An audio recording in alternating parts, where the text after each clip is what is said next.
7 তারিখ 7 মাস সকাল 7টায় ব্রাজিল মুখোমুখি হতে যাচ্ছে উরুগুয়ের। এমন এক মজার ঘটনার সাক্ষী হতে যাচ্ছে ফুটবল বিশ্ব। কেন?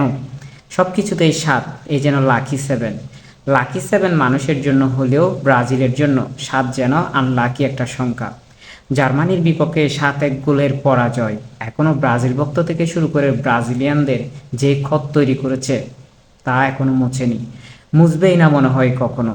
কেননা এর পরবর্তীতে জার্মানিকে ব্রাজিল কিন্তু হারিয়েছিল, অলিম্পিকে হারিয়ে অলিম্পিক গোল্ড মেডেল জিতেছিল। তাও যেন ওই 7-এই আটকে আছে ব্রাজিলের সেই দুঃখ কথা।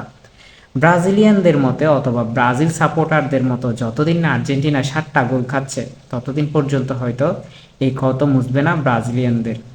যাই হোক, 7 তারিখ 7 মাস সকাল 7টা। 7 নম্বর জার্সিধারী বিনি যদিও খেলবেন না এই ম্যাচে, কেননা পরপর 2 ম্যাচে 2টা হলুদ কার্ড পাওয়ায় বিনি এই ম্যাচ খেলতে পারবেন না, মিস করবেন। কিন্তু 7 তারিখ 7 মাস সকাল 7টায় ম্যাচে উরুগুয়ের বিপক্ষে অগ্নি পরীক্ষায় নামবে ব্রাজিল। সেই অগ্নি পরীক্ষায় কতটা সফল হবে এবং ব্রাজিলকে নিয়ে যারা 7 নিয়ে হাসাহাসি করে তাদের কেমন জবাব দিবে সেটাই দেখার বিষয়।